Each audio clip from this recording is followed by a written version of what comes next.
श्रीमा Shri Arvind Shri Arvind पाठचक्र online माध्यम योगदान करथिबा भाई मान को नमस्कार। आज आलोच्य विषय अन्य को साहाय्य करिवारे यथार्थ मनोभाव।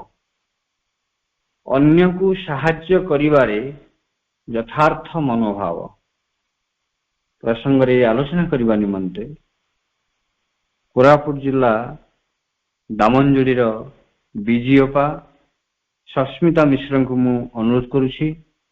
सस्मिता अपा तांकर वक्तव्य प्रदान करंतु। करुणामयी माँ परम प्रभु श्री अरविंद पादपद्म मोर अनंत कोटि प्रणाम जनाऊँ एवं एही श्री अरविंद पाठचक्र रे योगदान करिथिबा अंशग्रहण करिथिबा समस्त मातृ अभिप्स अपा भाई माननकु मोर अंतर प्रणाम जनाऊँ। आज आलोचनार विषयटी रही अन्य को साहाय्य करिबारे यथार्थ मनोभाव।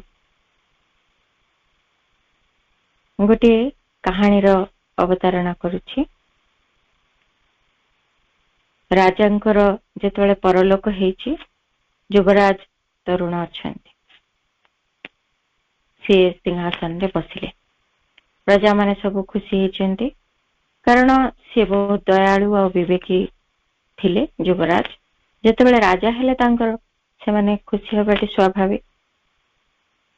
तरुण राजाटी दिने दिने छद्म बेशरे विभिन्न अंचल बुली बुली की राज्यर सुख दुख सबू देखती। ता अनुजाई से किछि शासन व्यवस्था ग्रहण करती जहाद्वारा लोक मैंने उपकृत हेबे। आउ सी एमती बुलुथिला बेले किछि दूर रे मंत्री कटुआल एमाने सब जाउथांती। राजा संकेत देले से माने आसी पाखरे पहुंचंती एवं लोक माने जोठी जानिबा आवश्यक पड़े जे से राजा सेठी जणे भी दिया जाए। एमती गोटे समस्या हुए तो सेठी सामने रे भी समाधान कर दियंती। एमती केतेबेले को परिस्थिति अनुसार राजा तांकर समस्या बुझंती सब लोक मानकर। दिने एमती राजा घोड़ा चढ़ी के धीरे धीरे गोटे गाँ भीतर देखी जाउचंदी। देखिले गोटे पिलाटे शुआटे धरिकी ताकू निज अख्तियार को आनिया को चेष्टा करछि। शुआटी खसी पड़ेबा को डाना फटफट करुछि किंतु ये छुआटी ताकू पिलाटी ताकू भल करे जाबुड़ी के धरिछि छाडुनी। राजा को ये दृश्यटा देखिकी लागिला ए छुआटा बिचारा केते कष्ट पाउछि। से कहले अरे पिला तू छाड़ दउनु कहीं छुआटा को धरिछु एमती कहीं। से कहला याकू मु अनेक समय कष्ट करी धरिछि ताकू कथा को सब शिखेबी तापर बिक्री करके 2 पैसा पाइबी एबे कहीं छाड़ देबी। राजा बुझिला रे सतरे आउ किंतु आम राज्य तो एमती किछि नियम नाही। से किछि पाप भी करेनी कि नियम उल्लंघन भी करेनी तेणु ताकू अपराधी बोली भी तो कही हबनी। पचारे मत बिकिबू कि? से कहला बाबू ये तो कथा कही शिखिनी ताकू शिखेबा को पड़िबो आउ आपण नै कि एबे कोन करिवे ना। से सेटु कहले अरे मु बुझिबे मु कोन करबी तू मत दबो ना नहीं। से कहला हो ठीक जदि रेट मिलियो देबी देबिनी कहीं। तापरे राजा गोटे सुना मोहर काढिले। आड़िके जेतेबेले ताकू देखिले जाचिले से कहला रे गोटे छुआ को सुना मोहर ठीक अछि आउ नियो कहि सी छुआटा को देदेला सुना मोहरटी नहीं गला। एती बेलू किछि ग्रामवासी सेठी पाखापाखि आसचंदी एवं से माने को भीतर जने 2 जण राजा को चिन्ह भी पकेलेनी। से माने सब आसिकिरी खुशी हेले राजा को जुहार कले अभिवादन कले। राजा सेठु कौन कले समस्त आगे से गोटे ढीप ऊपर को टिके उठी गले आ छुआटा को उड़े देले।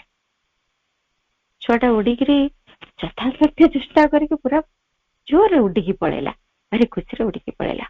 राजा बहुत खुशी होती सत्य जमीती भारी सुंदर दृश्यटी से देखिले खेटीर स्वाधीनता एवं राजा जति खुशी समवेत जनता भी सेती खुशी। तापरे समस्त जयगान करुचंती राजांकर। तापर राजा पचारे तुम मैंने जिते कईठी गदा हेच ସମସ୍ତଙ୍କ ପାଖରେ କାହା ପାଖରେ ଯଦି ଏମିତି କିଛି ପକ୍ଷୀ ଅଛନ୍ତି କି?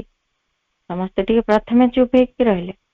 ତାପରେ ଜଣେ ଚାଷୀ ତା ଭିତରୁ କହୁଛି, ମଣିମା, ମୋ ସ୍ତ୍ରୀ ଗୋଟେ ଶାରୀ ପୋଷିଛି, ଆଉ ସେ ଯାହା କହେ ସେ ତାକୁ ଦୋହରାଏ, ଆଉ ସେ ଭଲ କଥାବାର୍ତ୍ତା କରେ, ଏମିତି ଗୋଟେ ଶାରୀଟେ ଆମ ଘରେ ଅଛି। ତାପରେ ସେ କହିଲେ, ଶାରୀଟାକୁ ତମେ ନେଇ ଆସ। ସେଠୁ ସିଏ ରାଜା ତାକୁ ଗୋଟେ ସୁନା ମୋହର ଦେବେ ବୋଲି କହିଲେ। ସେ ଗଲା, ଶାରୀଟା ନେଇ ଆସିଲା, ରାଜା ତାକୁ ଗୋଟେ ସୁନା ମୋହର ଦେଲେ। ତାପରେ ଲୋକମାନେ ଆହୁରି ଖୁସି ହେଲେ, ତାକୁ ସେ ଶାରୀଟାକୁ ବି ରାଜା ଉଡେଇ ଦେଲେ। ସେ ଭାରି କଷ୍ଟରେ ପଡି ଉଠିକିରି ବହୁତ ଷ୍ଟ୍ରଗଲ କରିକି ଯଦିଓ ଗଲା, କିନ୍ତୁ ସେ ଫାଇନାଲି ଉଡିକି ଗଲା। କାରଣ ସେ ଏତେ ଦିନ ବନ୍ଦୀ ହେଇକି ରହିଛି, ହଠାତ୍ ଯିବା ବେଳକୁ ତାର ଅଭ୍ୟାସ ପାଉନି ଯେ ଡେଣା ଫଡଫଡ କରିକି ମୁକ୍ତ ଭାବରେ ଉଡି ଯାଇ ପାରିବ। ତାକୁ କଷ୍ଟ ହେଲା, କିନ୍ତୁ ତଥାପି ସେ ପଳେଇଲା। ତାପରେ ଲୋକ ରାଜାଙ୍କର ଜୟଗାର କରୁଛନ୍ତି, ତାପରେ ରାଜା ପଳେଇଛନ୍ତି। ତାପରେ ଗୋଟେ ନିୟମ ସେ କଲେ, କହିଲେ ଯେ ଏମିତି ଯାହା ଘରେ ଯୋଉଠି ପକ୍ଷୀ ମାନେ ରହିଛନ୍ତି ସବୁ ଗୁଡାକ ନେଇକି ଆସିବ। ଲୋକମାନଙ୍କୁ ସେ ପଠେଇଲେ, ତାଙ୍କର କିଛି ସୈନ୍ୟ ଯାଇ ଯାହା ଘରେ ଯିଏ ଅଛନ୍ତି, ଆଉ ସମସ୍ତଙ୍କୁ ରାଜାର ଡେଙ୍ଗୁରା ପିଟି ଦେଲା ରାଜ୍ୟରେ ଯେ ସମସ୍ତେ ଯାହା ଘରେ ପକ୍ଷୀ ଅଛନ୍ତି ଆଣିକି ଦବ, ଉଚିତ ମୂଲ୍ୟ ଦେଇକି ନେଇକି ଦେଇଦବ। ତାପରେ ସମସ୍ତେ ଏଠୁ କିଛି କିଛି ଦେଖିଲା ବେଳକୁ ସପ୍ତାହ ଭିତରେ ପୁଣି 15ଟା ପକ୍ଷୀ ମିଳିଲେ। ରାଜା ତାକୁ ଆଣିଲେ, ପୁଣି ସେମିତି ଉଡେଇ ଦେଲେ। ସପ୍ତାହ ପରେ ତାକୁ ଉଡେଇ ଦେଲେ, ସମସ୍ତଙ୍କୁ ସୁନା ମୋହର ଗୋଟେ ଗୋଟେ ଦେଇଦେଲେ। ତାପରେ ଏଇଟା ଗୋଟେ ନିୟମିତ ବ୍ୟାପାର ହେଇଗଲା। ପ୍ରତି ୱିକରେ ଗୋଟେ ଦିନ ଠିକ ହଉଥାଏ, ସମସ୍ତେ ଉଡଉଥାନ୍ତି, ତାପରେ ପୁଣି ଉପଯୁକ୍ତ ମୂଲ୍ୟ ପାଇକି ପଳଉଥାନ୍ତି। ଏମିତି ଚାଲିଛି। ଦେଖିଲା ବେଳକୁ ଦିନେ ରାଜାଙ୍କର ପିତା ଯିଏ ଥିଲେ, ପୂର୍ବତନ ରାଜା, ତାଙ୍କର ଜଣେ ସହପାଠୀ, ତାଙ୍କର ସାଙ୍ଗ ଜଣେ, ଯିଏକି ଗୋଟେ ଗୁରୁକୁଳର ଅଧ୍ୟକ୍ଷ ଥିଲେ, ସିଏ ଥରେ ଆସୁଛନ୍ତି ତାଙ୍କୁ ଦେଖା କରିବା ପାଇଁ। ତାପରେ ସେ ଦେଖିଲେ ସେଇଦିନ ସେତେବେଳକୁ ବର୍ଷେ ପଳେଇଲାଣି।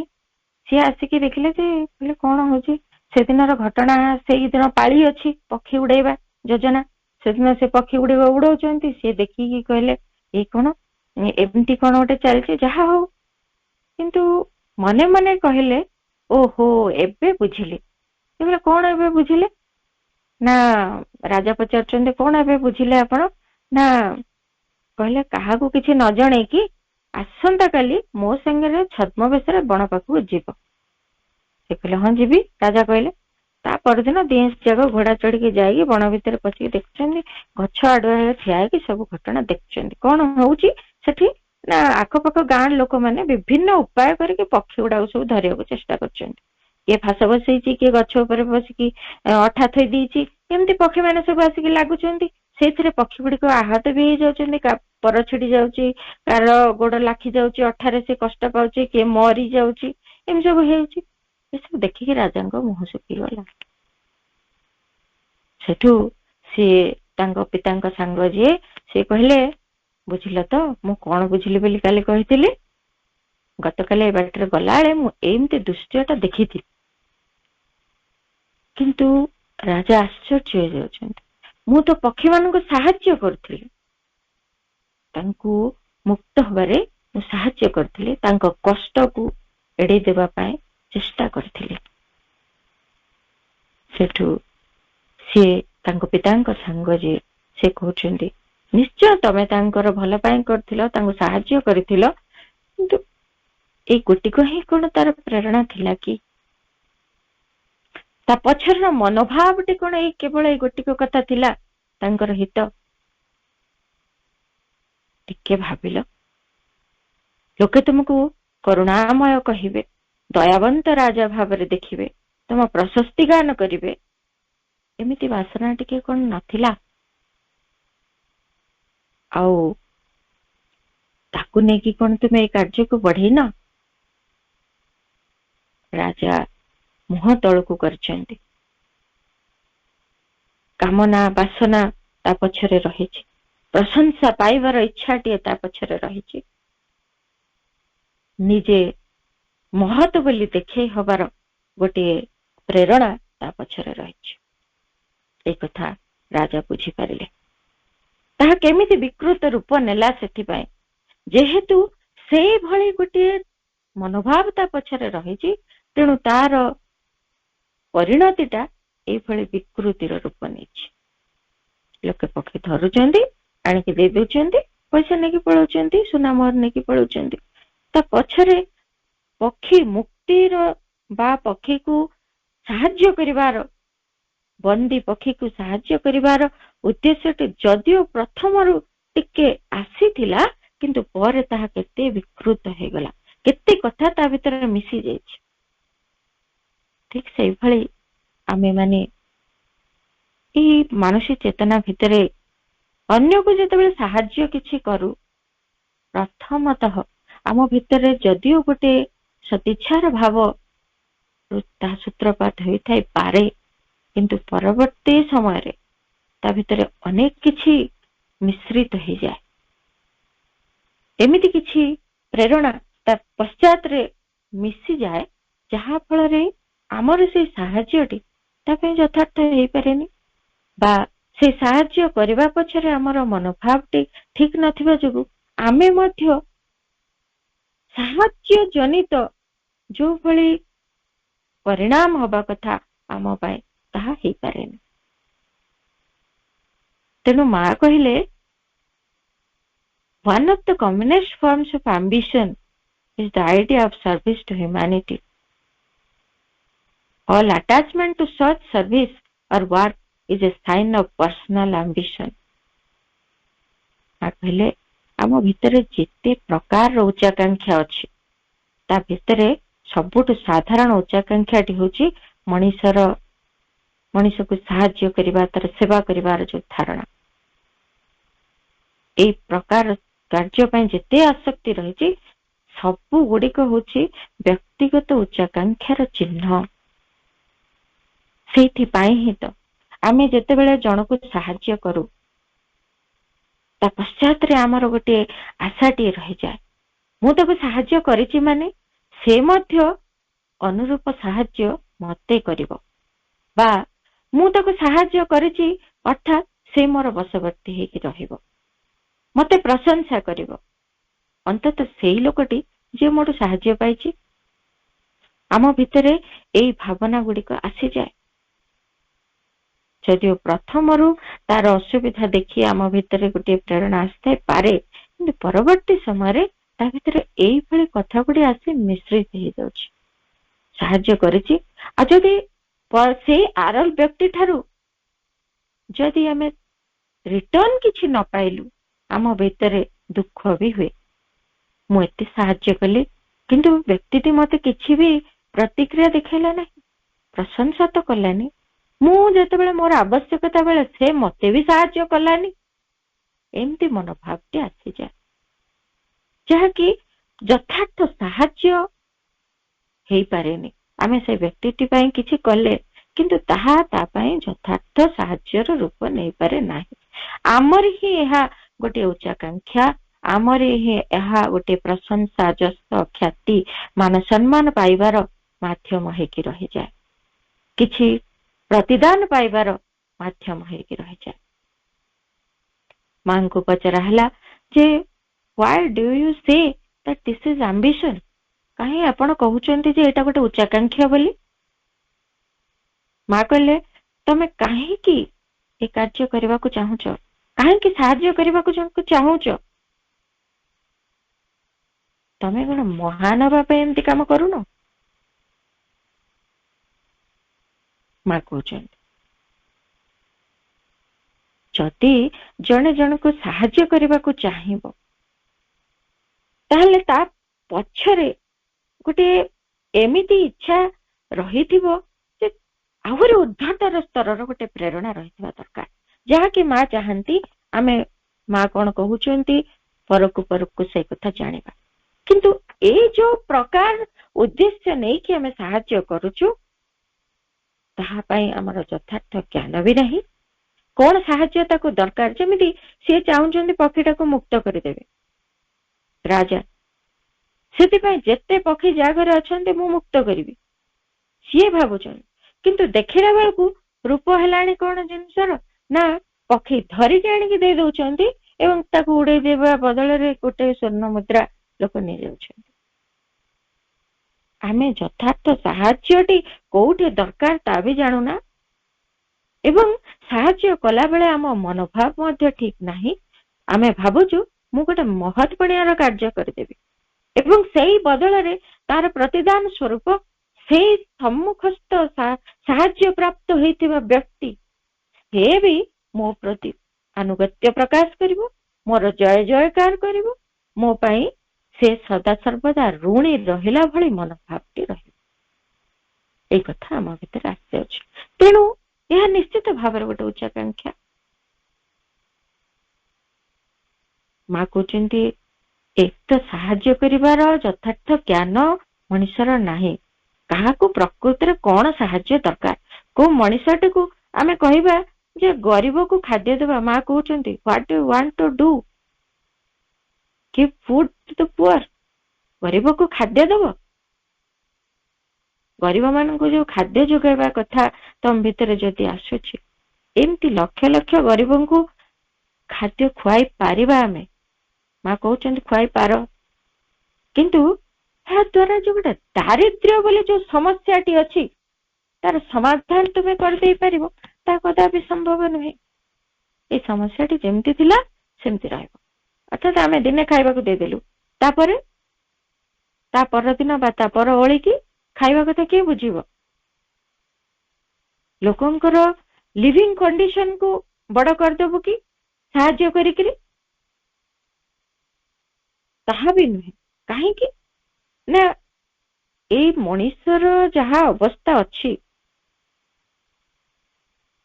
ଈଶ୍ୱର ଜାଣନ୍ତି ଯେ ସେ କେମିତି କୋଉ ଚେତନା ସ୍ତର ଦେଇ କଣ ଅନୁଭୂତି ଭିତରେ ଦେଇକି କଣ ଶିକ୍ଷା ଲାଭ କରି ସେ ଯିବ ଆଗକୁ। ଆମେ ତ ଷ୍ଟାଣ୍ଡାର୍ଡ କେମିତି ବଢେଇ ଦେଇ ପାରିବୁ? ତା ବି ତ ସମ୍ଭବ ନୁହେଁ। ପ୍ରତ୍ୟେକଙ୍କ ବିକାଶ ପାଇଁ ଯୋଉ ସବୁ ଅଭିଜ୍ଞତା ଦରକାର ତା ଜୀବନରେ ସେଇ ଅଭିଜ୍ଞତା ହିଁ ଆସୁଛି। ଆମେ ତ କିଛି ବୁଝିପାରୁନୁ କଣ ତା ପାଇଁ ପ୍ରକୃତ ଆବଶ୍ୟକତା ଆମେ ଜାଣିନୁ, ତେବେ ତାକୁ ସାହାଯ୍ୟ କରିବାକୁ ବାହାରି ପଡୁଛୁ। ବିଶ୍ୱାମିତ୍ର ଯେମିତି ତ୍ରିଶଙ୍କୁକୁ ଗୋଟେ ସ୍ୱର୍ଗରେ ନେଇକି ବସେଇଦେବି ବୋଲି ସିଏ ଇଚ୍ଛା କଲା, ଇଏ ନେଇକିରି ତାକୁ ସ୍ୱର୍ଗଟେ ତିଆରି ବି କରି ପକେଇଲେ।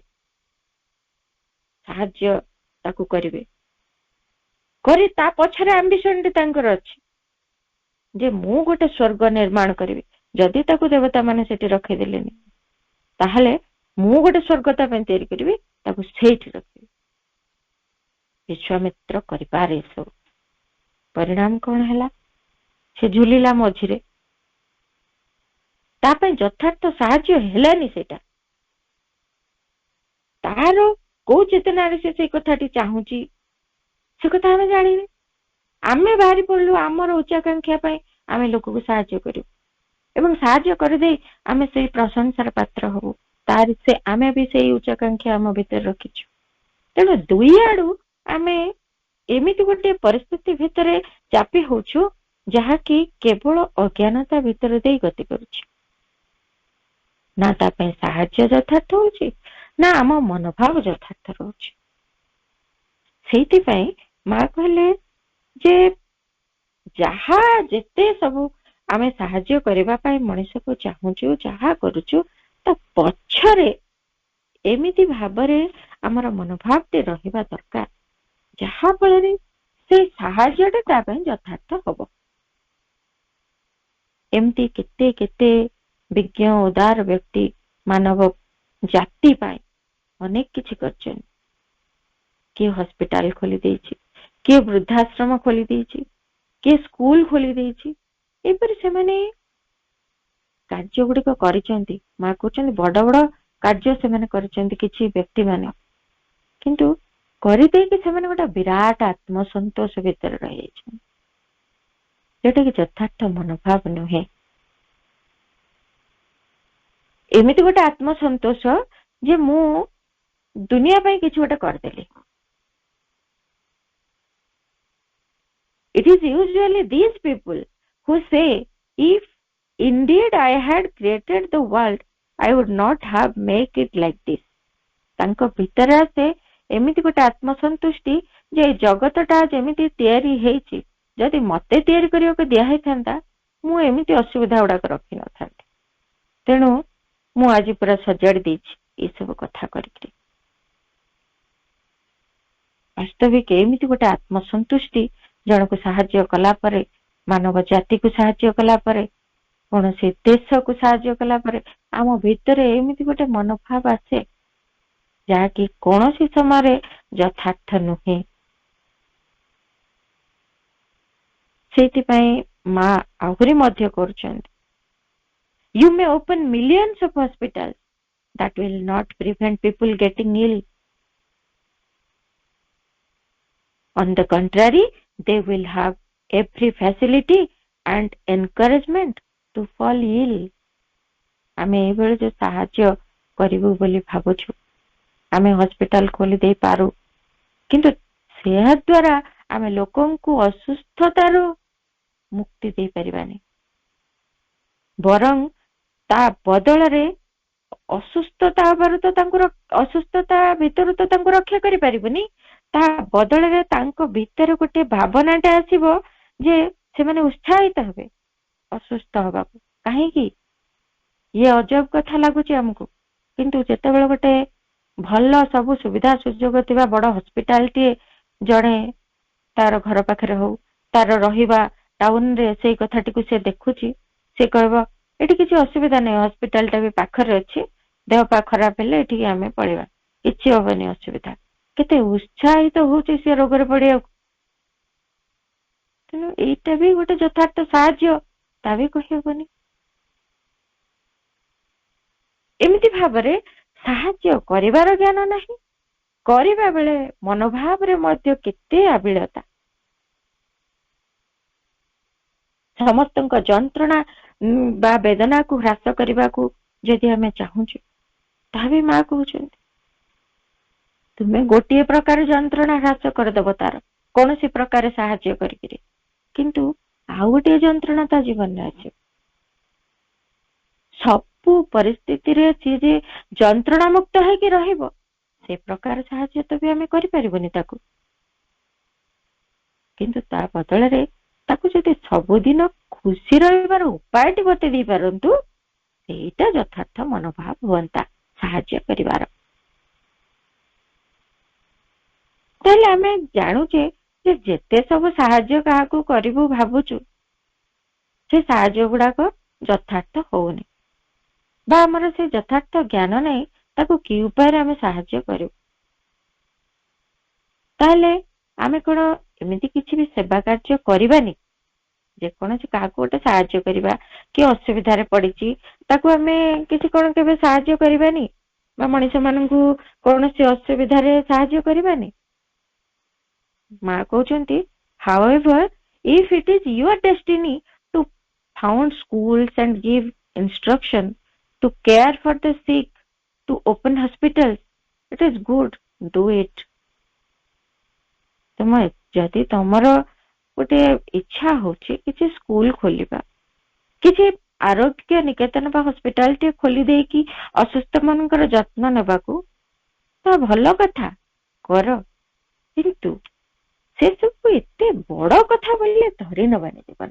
ଯଥାର୍ଥ ମନୋଭାବ କଣ, ଯେକୌଣସି କାର୍ଯ୍ୟ ଯାହାକୁ, ଯେକୌଣସି ବ୍ୟକ୍ତିକୁ ହଉ, ମାନବ ଜାତିକୁ ହଉ, ଯେତେବେଳେ ବି ଆମେ ସାହାଯ୍ୟ କରୁଛୁ, କୌଣସି କଥାରେ ଆମ ଭିତରେ ପ୍ରେରଣା ଆସିଲା, ଆମେ ସାହାଯ୍ୟ କଲୁ, ସାହାଯ୍ୟ କଲୁ ମାନେ ଯେ ସେଟା ଗୋଟେ ବହୁତ ବଡ କଥା କରିଦେଲୁ, ଏ ପ୍ରକାର ଆତ୍ମସନ୍ତୁଷ୍ଟି ଭିତରେ ଆଣିବା ଉଚିତ ନୁହେଁ। ଏଟାକୁ କେବେ ବି ବଡ କଥା ବୋଲି ଧରିନି, but you must not take that very seriously, ଯେ ଏମିତି ଗୋଟେ ବଡ ଜିନିଷ ମୁଁ କରିଦେଲି, ତାହା ନୁହେଁ। ଏଇ ସବୁ ଯୋଉ ଆଡମ୍ବର ତୁମେ କରୁଛ, ମା କହୁଛନ୍ତି ତୁମ ନିଜର ଖୁସି ପାଇଁ କରୁଛ। ଏତିକି ନିଜେ ଭାବ ଯେ ମୁଁ ଏସବୁ ମୋ ଖୁସି ପାଇଁ କରୁଛି, ଆଉ କାହା ପାଇଁ କଣ କରୁଛି। ନିଜକୁ ଟିକେ ପର୍ଯ୍ୟବେକ୍ଷଣ କରିବା, ନିଜକୁ ଟିକେ ଅନୁଧ୍ୟାନ କରିବା, ନିଜର ଗତିବୃତ୍ତିକୁ, ତା ପଶ୍ଚାତର ମନୋଭାବକୁ। ଯଦି ଆମେ ପାଇବା ଯେ ନିଜର ଖୁସି, ନିଜର ଆତ୍ମସନ୍ତୁଷ୍ଟି ପାଇଁ ଆମେ ଏଇ କଥା ଗୁଡାକ କରୁଛୁ। ନିଜର କୌଣସି ପ୍ରକାର ଇଚ୍ଛା ପୂରଣ କରିବା ପାଇଁ ଆମେ କରୁଛୁ। ତାଠୁ ଭଲ ମା କହୁଛନ୍ତି, ଯଦି ଗୋଟିଏ ଗୁଡୱିଲ ଟିଏ ଆମର ରହିଲା, ଯୋଉ ବ୍ୟକ୍ତିର ଅସୁବିଧା ଦେଖିଲେ, ଅଭାବ ଦେଖିଲେ, ତାକୁ ସାହାଯ୍ୟ ଦରକାର ବୋଲି ଆମେ ଭାବୁଛେ, ଯଦି ଏଇଭଳିଆ ସାହାଯ୍ୟ ଆମର ଗୋଟେ ଆତ୍ମସନ୍ତୁଷ୍ଟି ପାଇଁ ନ କରିକିରି ଆମେ ଯଦି ଗୋଟେ ସଦିଚ୍ଛାପୂର୍ଣ୍ଣ ମନୋଭାବଟିଏ ତା ପଛରେ ରଖିବା, ତା ପାଇଁ ପ୍ରାର୍ଥନାଟିଏ କରିପାରିବା, ତା ପାଇଁ ଗୋଟେ ସଦିଚ୍ଛା ରଖିପାରିବା, ତାହା ତାଠୁ ଅଧିକ ଭଲ ହେଇପାରିବ। ସେମିତି ଗୋଟେ ସଦିଚ୍ଛାପୂର୍ଣ୍ଣ ମନୋଭାବ ନେଇକିରି ଯଦି କିଛି କରାଯାଏ ତାହା ବି ଭଲ ହବ। କିନ୍ତୁ ସେମିତି ନ ହେଇ ଯଦି ଗୋଟେ ଆତ୍ମସନ୍ତୁଷ୍ଟିର ଭାବ ଆଡକୁ ଆମେ ଚାଲି ଆସୁଛୁ, ତାହେଲେ ଏଇଟା ଭୁଲ ହେଇଯାଉଛି। ଏଇଭଳି ସାହାଯ୍ୟ କରିବା ଯଥାର୍ଥ ନୁହେଁ। ମାଙ୍କୁ ପଚରା ହେଲା ଯେ ଏମିତି ଗୋଟେ ସଦିଚ୍ଛାପୂର୍ଣ୍ଣ ସ୍ପନ୍ଦନ ଦ୍ୱାରା ଜଗତକୁ କଣ ସାହାଯ୍ୟ କରିପାରିବ ଜଣେ? Can one help the world with a vibration of goodwill? ମା କହିଲେ, with good wishes one can change many things. ଜଣେ ଗୋଟେ ସଦିଚ୍ଛା ଦ୍ୱାରା ବହୁତ କିଛିକୁ ପରିବର୍ତ୍ତନ କରିପାରିବ। କିନ୍ତୁ ତାହା କଣ ହେଇଥିବ? Only it must be an extremely pure and unmixed goodwill. ଆମେ ସବୁବେଳେ ଭାବୁ ଯେ ଆମର ଅନ୍ୟମାନଙ୍କ ପ୍ରତି ସଦିଚ୍ଛା ଅଛି, କିନ୍ତୁ ସେଇ ସଦିଚ୍ଛା କିଭଳି ଭାବରେ ହେଇଥାଏ ତାହା ଆମେ ସମସ୍ତେ ଜାଣୁଛେ। ସଦିଚ୍ଛା ପଛରେ ଗୋଟିଏ ଆଶାଟିଏ ଆମେ ତା ଦେହରେ ଯୋଡ଼ି ଦେଇଥାଉ। ସାଧାରଣ ଅର୍ଥରେ ତାକୁ ଯଦି ପରିପୂର୍ଣ୍ଣ ଭାବରେ ଏବଂ ଅତ୍ୟଧିକ ଭାବରେ ସେ ଶୁଦ୍ଧ ଏବଂ ଅବିମିଶ୍ର ନ ହେଇଛି, ତାହା ଯଥାର୍ଥ ସଦିଚ୍ଛା ନୁହେଁ। ଆମେ ସବୁବେଳେ ଭାବୁ ଆମର ତା ପ୍ରତି ଗୁଡୱିଲ ଅଛି, ତାକୁ ସାହାଯ୍ୟ କରିବୁ, କିନ୍ତୁ ଗୋଟେ ତାଠୁ ଏକ୍ସପେକ୍ଟେସନ ଥାଏ। ସେଥିପାଇଁ ହିଁ ତ ଯେତେବେଳେ ସିଏ ଗୋଟେ କିଛି ଆମ ପାଇଁ ପ୍ରତିଦାନ ନଦେଲା, କୌଣସି କଥାରେ ସେ ଟିକେ ପଛେଇ ଗଲା ଆମକୁ ସାହାଯ୍ୟ କରିବାରେ ବା ଆମ କଥା ଶୁଣିବାରେ, ଆମକୁ ମାନିବାରେ, ଆମ ପ୍ରଶସ୍ତି ଗାନ କରିବାରେ, ଆମ ଭିତରେ ଟିକେ କୋଉଠି କୋଉ କଣରେ ଟିକେ ଦୁଃଖ ଆସେ। ଏତେ କଲି ଲୋକଟା ପାଇଁ, ସେ କିଛି କଲାନି, ବା ସିଏ ଆଜି ମତେ ହେୟ ଜ୍ଞାନ କରୁଛି, ସେ ମତେ ପଚାରିଲାନି, ମୁଁ ତାକୁ ଏତେ ଭଲ ପାଉଥିଲି, ଏତେ କଥା କହୁଥିଲି ବା ଏତେ କଥା ତା ପାଇଁ କରିଥିଲି, କିନ୍ତୁ ଆଜି ପ୍ରତିଦାନରେ ସେ ମତେ ଦେଲା କଣ? ଓ କଣରେ ଗୋଟେ ଅସନ୍ତୁଷ୍ଟି ଆସିଯାଏ। ଏଇଥିରୁ ଜାଣିବା ଆମର ସଦିଚ୍ଛାଟି ପିଓର ନଥିଲା, ବା ତାଠୁ ଯଦି କିଛି ଗୋଟେ ଓଲଟା ପ୍ରତିକ୍ରିୟା ବି ପାଇଗଲେ, ସେ ପ୍ରଶଂସା ତ କଲାନି, କିଛି କଲାନି, ଯଦି ଚୁପ ରହିଲା ତେବେ ବି ଆମକୁ ଦୁଃଖ ଲାଗେ। ଓଲଟି ଯଦି ସେ ଆମ ପାଇଁ କିଛି କାର୍ଯ୍ୟ ଏମିତି ତା ଦ୍ୱାରା ହେଲା ଯୋଉଟା କି ଆମକୁ କିଛି ଆଘାତ ବି ପହଞ୍ଚେଇ ଥାଇପାରେ, ତେବେ ଆହୁରି କଥା ସରିଲା। ଆମେ ବହୁତ କଷ୍ଟ ପାଉ, ସିଏ ଯାହା କଷ୍ଟ ପାଉ ନ ପାଉ ଆମର କଷ୍ଟ ବଢିଯାଏ। ତାହେଲେ ଇଏ କି ପ୍ରକାର ସାହାଯ୍ୟ? ଯଦି ତାକୁ ସାହାଯ୍ୟ କଲୁ କେବଳ ଗୋଟେ ଆତ୍ମସନ୍ତୁଷ୍ଟିରେ ଆମେ ସ୍ପିତ ହେଲୁ, କିନ୍ତୁ ଯଦି ତାଠୁ କିଛି ରିଟର୍ନ ନ ପାଇଲୁ ଦୁଃଖରେ ଭାଙ୍ଗି ପଡିଲୁ, ଆମ ଭିତରେ ହତାଶା ଆସିଯାଉଛି, ଆମ ଭିତରେ ତା ପ୍ରତି ଗୋଟେ ମନ୍ଦ ଭାବନା ଆସିଯାଉଛି। ତେଣୁ ଗୋଟିଏ କଥା ଆମକୁ କରିବାକୁ ହବ ଯେ ପରିପୂର୍ଣ୍ଣ ଶୁଦ୍ଧ ଚିନ୍ତା, ପରିପୂର୍ଣ୍ଣ ଶୁଦ୍ଧ ଭାବନା ଏବଂ ଏକ ବାସ୍ତବ ପ୍ରାର୍ଥନା ଯଦି ଆମେ ତା ପାଇଁ ପ୍ରେୟାର କରିପାରିବୁ, a thought, a perfectly pure and true prayer, ଯଦି ଏଇଟି ତା ପାଇଁ ଆମେ ପ୍ରେରଣ କରିପାରିଲୁ, କିଛି ପାର୍ଥିବ ସାହାଯ୍ୟ ବଦଳରେ ଯଦି ଏତିକି କଥା ବି ଅନ୍ତରରୁ କରିପାରିଲୁ ଆମ ଭିତରର ସଦିଚ୍ଛାର ସହିତ, ତାହେଲେ ତାହା ତା ପାଇଁ ଗୋଟେ ସୁନ୍ଦର ବ୍ୟବସ୍ଥା ବି କରିବ। ଆମ ଭିତରେ ଚେତନାର ବି ଯୋଉ ପ୍ରକାର ଆତ୍ମସନ୍ତୁଷ୍ଟି, ଯୋଉ ପ୍ରକାରର ଆମର ଚେତନାକୁ ନିମ୍ନାଭିମୁଖୀ କରୁଥିବାର କଥାଟି ଆସିଯାଏ ପରବର୍ତ୍ତୀ ପର୍ଯ୍ୟାୟରେ, ସେଗୁଡିକ ଆଉ ଆସିବ ନାହିଁ। ତେଣୁ ଏଇଠି ଆମକୁ ଆନନ୍ଦଟିଏ ମିଳିପାରିବ, ଯାହାକି ସାହାଯ୍ୟ କରିବାର ଯଥାର୍ଥ ମନୋଭାବ ହେଇପାରିବ। ଅନ୍ୟ ଜଣକୁ ଯୋଉ ସାହାଯ୍ୟ ଆମେ କରିବୁ ଏଇଟା ସବୁଠୁ ଭଲ ମନୋଭାବ ଦିଏ। ମାଙ୍କୁ ପଚାରିଲେ ଥରେ ଜଣେ ସାଧକ ଯେ ମା, ଆମର ଯୋଉ ବନ୍ଧୁବାନ୍ଧବ ମାନେ ବିଭିନ୍ନ ଅସୁବିଧା ଭିତରେ ଅଛନ୍ତି, ସଂଗ୍ରାମ କରୁଛନ୍ତି, କେମିତି ଜଣେ ସାଧକ ହେଇ ଆମେ ତାଙ୍କୁ ସାହାଯ୍ୟ କେମିତି କରିବୁ? ବାସ୍ତବରେ ତାଙ୍କ ପାଇଁ କେମିତି ସାହାଯ୍ୟ ଆମେ କରିପାରିବୁ? ମା କହିଲେ, ବିଶେଷତଃ ତମେ ଯଦି ସେମାନଙ୍କୁ କହିଦେଇ ପାରିବ ଯେ ସମସ୍ତ ଅଭାବ ଅସୁବିଧା ଭିତରୁ ତ୍ରାହି ପାଇବାର ବାଟ ହଉଛି ଭଗବାନଙ୍କ ହାତରେ ନିଜକୁ ସମ୍ପୂର୍ଣ୍ଣ ଭାବେ ସମର୍ପଣ କରିଦେବା। ଯଦି ଏତିକି ସଦିଚ୍ଛାର ସହିତ ଆନ୍ତରିକତାର ସହିତ ଯଦି ତାଙ୍କୁ ବୁଝେଇ ଦେଇପାରିବ, ସେଇଟା ସବୁଠୁ ବଡ ସାହାଯ୍ୟ ହବ। ଆମେ କିନ୍ତୁ ଭାବି ପାରୁନୁ, ଆମେ କିଛି ଆର୍ଥିକ ସାହାଯ୍ୟ, ଆମେ କିଛି ପ୍ରକାରରେ ଅନ୍ୟମାନଙ୍କୁ ଦେଇକିରି କିଛି ଗୋଟେ ମ୍ୟାଟେରିଆଲି ଆମେ ତାଙ୍କୁ ହେଲ୍ପ କରିକିରି ଆମେ ଭାବୁଛୁ ଏତେ ବଡ ସାହାଯ୍ୟ କରିଦେଲେ ତାର ଅଭାବ ଅସୁବିଧା ଦୂର ହେଇଗଲା, ବା ତାର କଷ୍ଟ ଦୂର ହେଇଗଲା, ବା ସେ କୋଉ ଅସୁବିଧାରେ ପଡିଥିଲା, ମୁଁ ତାକୁ ହେଲ୍ପ କଲି, ତାକୁ ଅସୁବିଧାରୁ ବାହାର କରିଦେବି ବର୍ତ୍ତମାନ।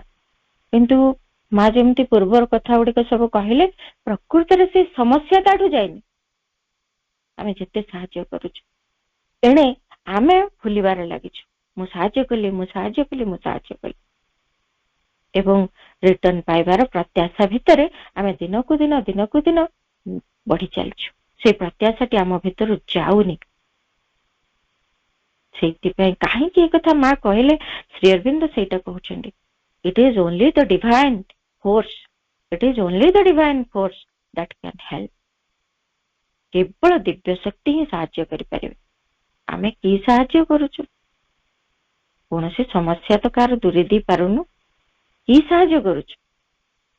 ଆଉ ସେଇ ସାହାଯ୍ୟ କରିବା ନେଇ ଆମ ଭିତରେ କେତେ ଉଚ୍ଚାକାଂକ୍ଷା, କେତେ ଗର୍ବ, ଦମ୍ଭ, କେତେ ଆତ୍ମାଭିମାନ ଏବଂ ତାଠାରୁ କେତେ ପାଇବାର ପ୍ରତ୍ୟାଶା। ସେଇଥିପାଇଁ ଶ୍ରୀ ଅରବିନ୍ଦ କହୁଛନ୍ତି, one can be its instrument, but you should first learn to be a fit and egoless instrument. ଭଗବାନଙ୍କ ଶକ୍ତି କେବଳ ସାହାଯ୍ୟ କରିପାରେ, ଦିବ୍ୟ ଶକ୍ତିଙ୍କ ବ୍ୟତୀତ ଆଉ କେହି ସାହାଯ୍ୟ କରିପାରିବେ ନାହିଁ। କିନ୍ତୁ ଜଣେ ସେ କେମିତି ଗୋଟେ ଯଥାର୍ଥ ଯନ୍ତ୍ର ହେଇପାରିବ, ସେଇ କଥାଟି ସେ ଶିକ୍ଷା କରିବା ଉଚିତ। ଏମିତି ଗୋଟେ ଯଥାର୍ଥ ଯନ୍ତ୍ର ହବ ଯାହା ଦ୍ୱାରା କି ସେ ଯଥାର୍ଥ ସାହାଯ୍ୟଟିକୁ କରିପାରିବ ଅନ୍ୟ ଜଣ। ତାହେଲେ କେମିତି ଏମିତି ଗୋଟେ ଯନ୍ତ୍ର କେମିତି ଜଣେ ହବ, ସେଇଟା ବି ଶ୍ରୀ ଅରବିନ୍ଦ ଆମକୁ ବତାଉଛନ୍ତି। As for helping others, you can only be sure of that if you yourself have an assured basis with the psychic being always prominent, full of faith and joy and strength. ଅର୍ଥାତ୍ ମନୋଭାବଟି ଆସିବ ଯନ୍ତ୍ରଟି ହେଇପାରିଲେ। ସେ ଯନ୍ତ୍ରଟି ହବା ପାଇଁ ଆମକୁ କଣ ଦରକାର? ଆମେ ଆମର ଚୈତନ୍ୟ ସତ୍ତାଙ୍କ ସହ ସମ୍ପର୍କ ସ୍ଥାପନ କରିବାକୁ ହବ। ସିଏ ଯଦି ଆମ ସତ୍ତାର ସମ୍ମୁଖ ଭାଗରେ ରହିବେ ଏବଂ ଆମେ ତାଙ୍କ ଠାରେ ବିଶ୍ୱାସ, ତାଙ୍କ ଠାରୁ ସାମର୍ଥ୍ୟ ପାଇବୁ, ତାଙ୍କ ଠାରେ ବିଶ୍ୱାସ ରହିବ ଏବଂ ତାଙ୍କରି ଆନନ୍ଦରେ ନିଜେ ଭରପୁର ହେଇକି ରହିବୁ, ତେବେ ଯାଇକି ଆମେ ସେଇ ଯଥାର୍ଥ ଯନ୍ତ୍ର ହେଇପାରିବୁ, ଯିଏକି ଅନ୍ୟମାନଙ୍କୁ ଯଥାର୍ଥରେ ସାହାଯ୍ୟ କରିପାରିବ ଏବଂ ତା ଭିତରେ ଯଥାର୍ଥ ମନୋଭାବଟି ଥିବ। କାହିଁକି ଯଦି ଆମେ ବ୍ୟଗ୍ର ହେଇ ପଡୁଛୁ ସାହାଯ୍ୟ କରିବାକୁ, ଶ୍ରୀ ଅରବିନ୍ଦ କହିଲେ, to be too eager to help others draws away from the inner work.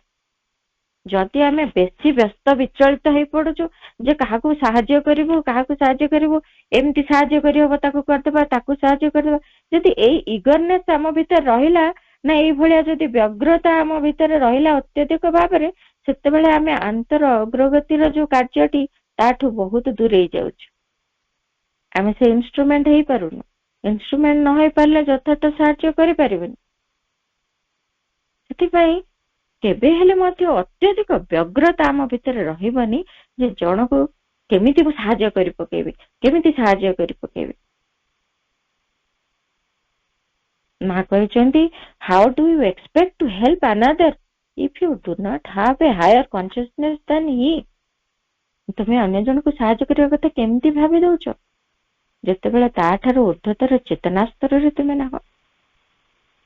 କାରଣ ସିଏ ଯୋଉ ଚେତନା ସ୍ତରରେ ଅଛି, ଆମେ ତ ଆହୁରି ତଳ ସ୍ତରକୁ ବି ପଳେଇ ଯାଇଛୁ ବେଳେ ବେଳେ ଏଇ ଉଚ୍ଚାକାଂକ୍ଷାକୁ ନେଇକିରି। ଆଉ ଆମେ କେମିତି ତାକୁ ସାହାଯ୍ୟ କଲୁ ବୋଲି ଦାବି କରୁଛୁ, ବା ତାହା କେମିତି ଯଥାର୍ଥ ସାହାଯ୍ୟ ହେଇପାରିବ? ନିଜେ ଯଦି ଆତ୍ମାରେ ବିକଶିତ ହେଇପାରିବା, ତେବେ ଆମେ ଅନ୍ୟମାନଙ୍କ ପାଇଁ ମହତ୍ତର ସାହାଯ୍ୟ କରିପାରିବା। କେମିତି ହବ? ଆତ୍ମାରେ ବିକଶିତ ହେବା ଦ୍ୱାରା ଆମ ଭିତରୁ ସ୍ୱାଭାବିକ ଭାବରେ ସେଇ ଆତ୍ମିକ ଚେତନାର ଯୋଉ ପ୍ରବାହ, ସିଏ ଚତୁର୍ଦିଗକୁ ବିକିରିତ ହବ। ତାହା ଅନ୍ୟମାନଙ୍କୁ ଅଧିକ ମହତ୍ତର ସହାୟତା ପ୍ରଦାନ କରିବ। ବହୁତ ବଡ କଥା ଏଇଟା। ଏଇ କଥାଟି ଆମକୁ କରିବାକୁ ହବ। ଏହି ହିଁ ଯଥାର୍ଥ ମନୋଭାବ। ସାହାଯ୍ୟ କରିବା ପାଇଁ ଯଦି ଆମେ ଚାହୁଁ, ତାହେଲେ ଆମ ଭିତରେ ଆତ୍ମିକ ଚେତନାରେ ଆମେ ଅଭିବୃଦ୍ଧି ଲାଭ କରିବାକୁ ହବ ଏବଂ ସେଇ ସ୍ପନ୍ଦନ ବା ସେଇ ଆତ୍ମିକ ଚେତନା ଆମ ଭିତରୁ ବିକିରିତ ହେଇ ଅନ୍ୟମାନଙ୍କୁ ଯଥାର୍ଥ ଭାବରେ ସାହାଯ୍ୟ କରିପାରିବ। ସେଇଥିପାଇଁ ଏଇଠି ଭାରି ଗୁରୁତ୍ୱପୂର୍ଣ୍ଣ କଥା। ଏବଂ ସେତେବେଳେ ଅନ୍ୟମାନେ ଯେଉଁମାନଙ୍କୁ ଆମେ ସାହାଯ୍ୟ କରିବାକୁ ଭାବୁଛୁ, ସେମାନେ ଆମ ପାଖରୁ ଏମିତି ସବୁ କଥା ପାଇବେ। କଣ ପାଇବେ? ନା ବିଶ୍ୱାସ ପାଇବେ, ସାମର୍ଥ୍ୟ ପାଇବେ, ଶକ୍ତି ପାଇବେ, ଆନନ୍ଦ ପାଇବେ, ଯାହାକି ଆମେ ସେଇ ଆତ୍ମିକ ଚେତନା ଭିତରେ ଉପଲବ୍ଧି କରୁଛୁ। ସେମାନେ ଆମ ପାଖରେ ସେଇଗୁଡ଼ିକ ସବୁ ପାଇ ଚାଲିବେ। ସେମାନେ ଆମ ସଂସ୍ପର୍ଶରେ ଆସିଲେ ବା ଆମ ସହିତ କଥାବାର୍ତ୍ତା ହେଲେ ଏତିକି ଟିକେରେ ବି ସେମାନେ ପାଇପାରିବେ। ସେଇଟା ମା କହୁଛନ୍ତି, then others can gather strength and faith and joy from such a one by speech or contact. ଆମ ସହିତ କଥାବାର୍ତ୍ତା ହୁଅନ୍ତୁ କି ଆମ ସହିତ ସମ୍ପର୍କିତ ହୁଅନ୍ତୁ, ସେମାନେ ଅଟୋମେଟିକାଲି ଏଗୁଡାକ ଆମଠାରୁ ପାଇବେ। ସେଥିପାଇଁ ଆମେ ଦେଖୁ କୌଣସି ସାଧକଙ୍କର ସାନ୍ନିଧ୍ୟ ଆମକୁ ଭାରି ଆନନ୍ଦ ଆଣିଦିଏ। ସେମାନେ ଆମକୁ କଣ କିଛି ମ୍ୟାଟେରିଆଲି ହେଲ୍ପ କରନ୍ତି ନା କିଛି ଆମ ପାଇଁ କରି ପକାନ୍ତି? କିଛି ନାହିଁ। କେବଳ ତାଙ୍କ ସାନ୍ନିଧ୍ୟରେ ଆମେ ଆନନ୍ଦ ପାଉଛୁ, ଶାନ୍ତି ପାଉଛୁ ଏବଂ ସାହାଯ୍ୟ ପାଉଛୁ, ସାମର୍ଥ୍ୟ ପାଉଛୁ। କାହିଁକି କେଜାଣି ନିଜ ଭିତରଟି ସାମର୍ଥ୍ୟରେ ଭରି ଯାଉଛି, ଶାନ୍ତି ଲାଗୁଛି, ସବୁ ଦୁଃଖ କଷ୍ଟ ଭୁଲିଗଲା ପରି ମନେ ହଉଛି। ସେମିତି ଗୋଟେ ବ୍ୟକ୍ତି ଆମକୁ ହବାକୁ ପଡିବ। ସେମିତି ଗୋଟେ ବ୍ୟକ୍ତି ହବୁ ଯିଏକି ଆନ୍ତର ଶାନ୍ତିକୁ ଜୟ କରିଥିବ ଏବଂ ଯିଏକି ପରିତ୍ରାଣର ବାର୍ତ୍ତାବହ ହେଇଥିବ। ସିଏ ସବୁବେଳେ ଆଶା, ଆନନ୍ଦ ନିଜ ଭିତରେ ବହନ କରିକି ଚାଲୁଥିବ ଏବଂ ତାରି ଉପସ୍ଥିତି ସମସ୍ତଙ୍କୁ ଉପଶମ ଦଉଥିବ, ସମସ୍ତ କଷ୍ଟରୁ, ସମସ୍ତଙ୍କୁ ସମସ୍ତ ଯନ୍ତ୍ରଣା ଭିତରୁ ବାହାର କରି ଆଣୁଥିବ, ଶାନ୍ତିର ପ୍ରଲେପ ଦଉଥିବ, ଆନନ୍ଦର ଉପଲବ୍ଧି ଦଉଥିବ। ସେମାନେ ଚାହୁଁଥିବେ ଇଏ କେମିତି ମୋ ପାଖରେ ଟିକେ ରହୁ। ଇଏ ରହିବା ଦ୍ୱାରା ୟାର ଉପସ୍ଥିତିରେ ଘରଟି ପୁରି ଉଠୁଛି, ଶାନ୍ତି, ଆନନ୍ଦ, ସମତା ଏସବୁ କିଛି ଅନୁଭବ ହଉଛି।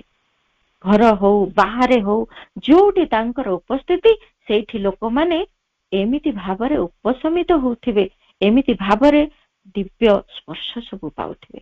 ସେ କିଛି ବ୍ୟକ୍ତିଗତ ଭାବରେ ସାହାଯ୍ୟ କରିବାର ଆବଶ୍ୟକତା ନାହିଁ, କିନ୍ତୁ ତାର ପ୍ରେଜେନ୍ସ, ତାର କଥାବାର୍ତ୍ତା, ତାର ଚାଲିଚଳନ ସମସ୍ତଙ୍କ ପାଇଁ ଏଇ ସବୁ କଥା ଗୁଡିକ ବିକିରଣ କରୁଥିବ। ମଦର ଟେରେସା ଯୋଉ କାର୍ଯ୍ୟ କରୁଥିଲେ, ତାଙ୍କ ଉପସ୍ଥିତି ସମସ୍ତଙ୍କୁ ସେଇଠି ପୁରାପୁରି ଆରୋଗ୍ୟ ପ୍ରଦାନ କରୁଥିଲା। ତାଙ୍କ ଉପସ୍ଥିତି ସମସ୍ତଙ୍କ ପାଇଁ ସାନ୍ତ୍ୱନା ଆଣି ଦଉଥିଲା, ସମସ୍ତଙ୍କ ପାଇଁ ଶାନ୍ତି ଆଣି ଦଉଥିଲା। ଏମିତି ଭାବରେ ଗୋଟେ ବ୍ୟକ୍ତିତ୍ୱ ଆମକୁ ହବାକୁ ପଡିବ। ସେମାନେ କିଛି ବି ଶବ୍ଦ ଉଚ୍ଚାରଣ କରନ୍ତୁ ନ କରନ୍ତୁ, କୌଣସି ଭାବଭଙ୍ଗୀ ବି ପ୍ରଦର୍ଶନ କରନ୍ତୁ ନ କରନ୍ତୁ, ତଥାପି ସେମାନଙ୍କ ଉପସ୍ଥିତି ସମସ୍ତଙ୍କ ଭିତରେ ଏଇ ଦିବ୍ୟ ଅନୁଭୂତି ସବୁ ଭରିଦିଏ। ତାଙ୍କ ଭିତରେ ଏମିତି ଭାବ ଆଣିଦିଏ ଯେ ଗୋଟିଏ ପାଦ ଚେତନାରେ ଆଗକୁ ବଢିଯିବେ।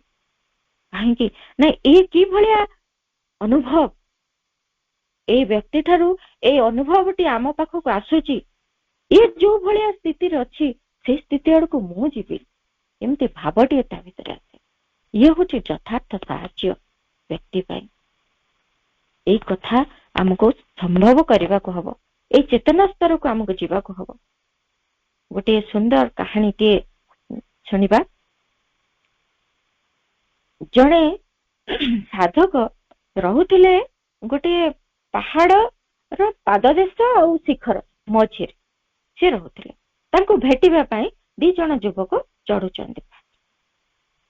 ସେମାନଙ୍କ ଲକ୍ଷ୍ୟ କଣ? ଶିଖରରେ ଜଣେ ଋଷି ରହୁଛନ୍ତି। ସାଧକଙ୍କ ସାହାଯ୍ୟ ନେଇକି ସେ ଋଷିଙ୍କୁ ଯାଇକି ଦେଖା କରିବେ, ତାଙ୍କଠୁ କିଛି ବାଣୀ ଶୁଣିବେ, ଆସିବେ, କିଛି ଶିକ୍ଷା ପାଇବେ, ଏ ଉଦ୍ଦେଶ୍ୟ। ସେମାନେ ଚଢୁଛନ୍ତି, 2 ଜଣ ଯୁବକ ଆଗରେ ଯାଉଛନ୍ତି। ସେଠି ସେମାନେ ଯାଇକି ସାଧକଙ୍କ ପାଖରେ ପହଞ୍ଚିଗଲେ। ସେମାନେ କଣ କରିଛନ୍ତି, ଦେଖୁଛନ୍ତି ଆଗରେ ଗୋଟେ କଣ ଛେଳି ଜଗୁଆଳି, ସେ କଣ କରୁଛି, ତା ପଶୁ ପଲକୁ ଅଡେଇ ଅଡେଇ ଚାଲିଛି। ତା ଭିତରେ କେତୋଟି ଘୁଷୁରୀ ବି ଅଛନ୍ତି। ଗୋଟେ ଘୁଷୁରୀ ଛୁଆଟେ କିନ୍ତୁ ଛୋଟା ହେଇଯାଇଛି, ଚାଲି ପାରୁନି, ଛୋଟେଇ ଛୋଟେଇ ଚାଲିଛି। ଇଏ ମେଷପାଳକଟା ସିଏ କଣ କରୁଛି, ତାକୁ ବାଡିରେ ପିଟୁଛି, ଜଲ୍ଦି ଚାଲ କହି। ସେ ଯାଇପାରୁନି, ମାଡ ଖାଇକି ଆହୁରି କଷ୍ଟ ହଉଛି, ସେ ଆହୁରି ଧରାଶାୟୀ ହେଇଗଲା ଭଳି ପଡିଯାଉଛି। ଜଣେ ଆସିକି ପଛପଟୁ ଏମାନଙ୍କୁ କ୍ରସ୍ କରିକି ଆଗକୁ ଗଲେ, କହିଲେ ବାବୁ, ଏଇ ଘୁଷୁରୀ ଛୁଆଟାକୁ ମୁଁ କୋଳ କରିକି ନେଇଗଲେ ତମର କିଛି ଆପତ୍ତି ଅଛି? ସେଠୁ ସେ କହିଲେ, ଲୋକଟି କହୁଛି, ମେଷପାଳକଟି, ସେ କହିଲା ମୋର ଆପତ୍ତି କଣ ଥାଇପାରେ, ନଉନ। ମନେ ମନେ ଯେତେବେଳେ ସିଏ ତାକୁ ଧରିକି ଚାଲିଲେ, ତାଙ୍କୁ ଟିକେ କଷ୍ଟ ହଉଥିଲା ପରି ମନେ ହଉଥିଲା, କିନ୍ତୁ ସିଏ ତାଙ୍କ ମୁହଁରେ କୌଣସି ବିଚଳିତ ଭାବ ନଥିଲା। ସେ ତାକୁ ଧରିକି ଚାଲୁଛନ୍ତି।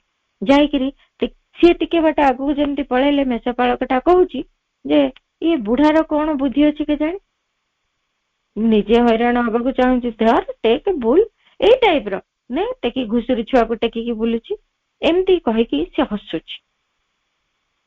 ଏଇ 2 ଯୁବକଙ୍କ ଭିତରୁ ଜଣେ କହିଲା, ଇଏ ତ ଘୁଷୁରୀ ଛୁଆଟାକୁ ଚାହିଁଲେ, ସିଏ ବି ତାର କିଛି କୃତଜ୍ଞତା ଭାବ ନାହିଁ, ସିଏ ତା ପାଖରେ କାଖ ହେଇଛି। ଆଉ ଇଏ ଲୋକଟା ଯିଏ ତାର ଘୁଷୁରୀ ଛୁଆକୁ ସେ ଟେକିଛି, ତାର ବି କୌଣସି କୃତଜ୍ଞତାର ଭାବ ନାହିଁ। ଇଏ ବ୍ୟକ୍ତି ଜଣକ ଏତେ କଷ୍ଟ କାହିଁ କରୁଛନ୍ତି ବୁଢା ଜଣକ? ସେମାନେ ଯାଇକି ସାଧକଙ୍କ ଗୁମ୍ଫାରେ ପହଞ୍ଚୁଛନ୍ତି।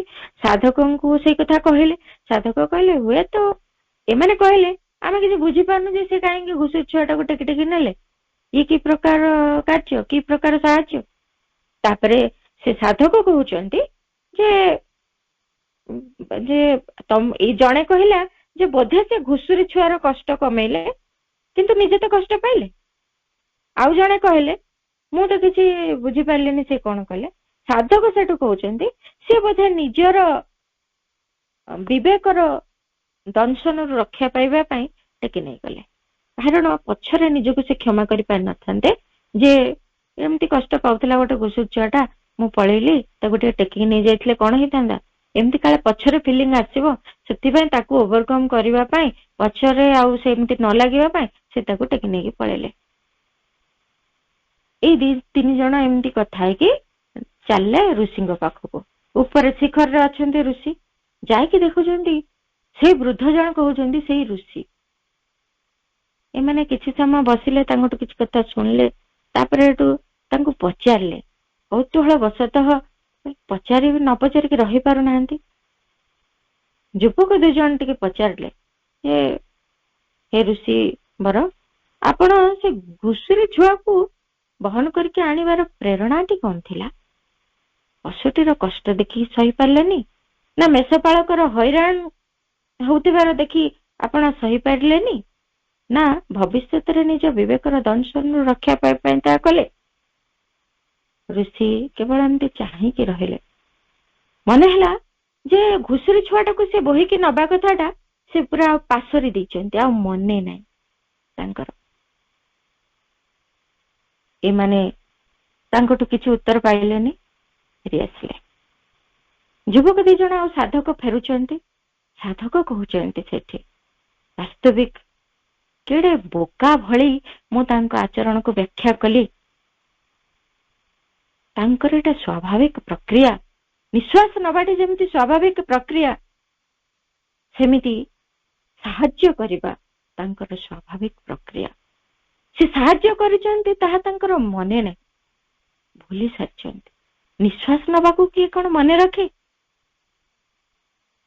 ଏଭଳି ସ୍ୱାଭାବିକତା ତାଙ୍କର ନା, ତା ପଛରେ କିଛି ପ୍ରେରଣା ସେ ଅନୁଭବ କରୁଛନ୍ତି, ନା ତା କରିସାରିଲା ପରେ ତାଙ୍କର ମନୋଭାବରେ କୌଣସି ବିକୃତି ଅଛି। ସେ ତାର ବ୍ୟାଖ୍ୟା ବି ଦେବାକୁ ଚାହାନ୍ତିନି, ମନେ ବି ନାହିଁ। ସାହାଯ୍ୟ କରିବା ଏଇଭଳି ହବା ଦରକାର।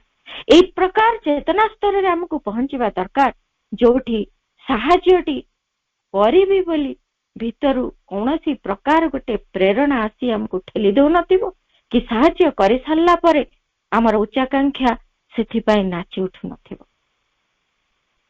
ତାର ବ୍ୟାଖ୍ୟା କରୁନଥିବ। ଏଇ ହଉଛି ଯଥାର୍ଥ ସାହାଯ୍ୟ। ଶେଷରେ ଏତିକି କଥା ଆମେ ଜାଣିବା, ଧରାଯାଉ ଜଣେ ବହୁତ ଅର୍ଥ ବ୍ୟୟ କରି ଆରୋଗ୍ୟ ନିକେତନଟି ନିର୍ମାଣ କଲେ, ହସ୍ପିଟାଲଟି ତିଆରି କଲେ, ତାହା ଦ୍ୱାରା ସମାଜ ଅବଶ୍ୟ ଉପକୃତ ହବ।